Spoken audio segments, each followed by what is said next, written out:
very, very, very clear. Nobody has to accept me. I'm not looking for your acceptance. But you better treat me the same way you treat everybody else. That's how we live in this country.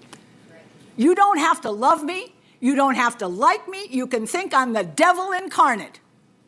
But you better treat me like a decent human being, because that's how I treat you, even though you don't believe that I have the right to exist. I read you the entire book. It had one sentence.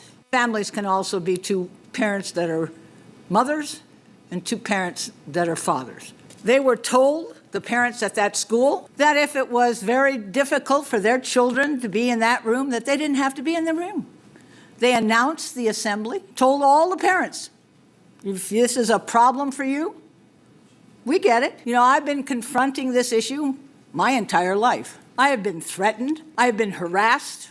I've been denied jobs because of who I am and who I love. Now, a lot of people out there I talk to outside Sadducite say, oh, I have a gay cousin, I have a gay nephew, I can't be homophobic. BS. BS.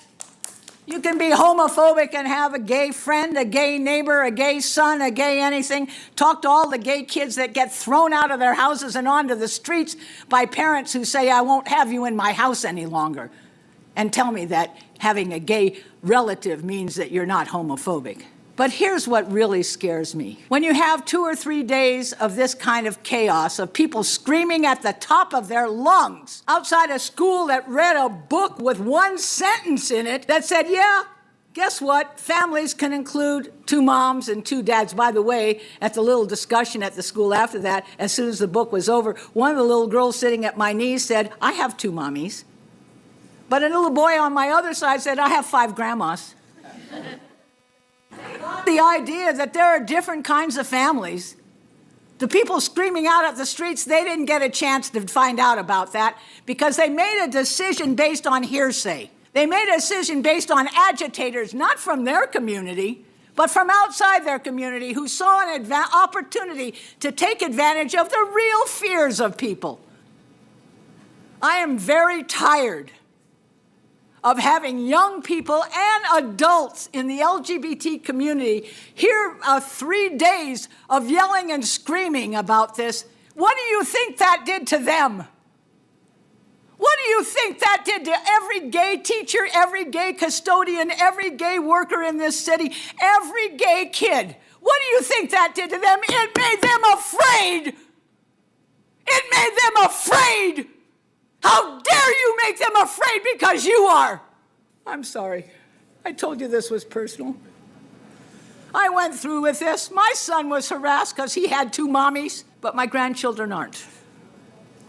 That's progress. But I say to all of you, nobody in this district will ever sexualize any kid for any reason, in any classroom, in any way, shape, or form. And those of you who believe that this might happen are allowed to read the curriculum materials, are invited into the assemblies with your children, are invited not to have your children go to the assemblies. I do not believe in forcing a parent to have a child attend assembly that they feel would be violating their values. That's fine with me. We don't all have to agree. In fact, none of us all agree. But we are going to stand up and say to people shouting outside of a school and to the media that when you broadcast this in the way that you did, you frightened LGBTQ kids and adults in every school in this district and in this city. And we must take much more care about how we elevate an assembly reading a book with one line, one sentence that said also there are families that have 2 mommies and 2 daddies. Fear is not our friend. Love is. That was the Sermon on the Mount, and I'm Jewish and I still say it. Love one another as you would be loved. I think that's the rule we should have for absolutely everybody. But if you can't love me, at least don't bug me. Don't threaten me. Don't make me afraid. Treat me with respect. I'll treat you with respect, whether we agree or not. Thank you very much.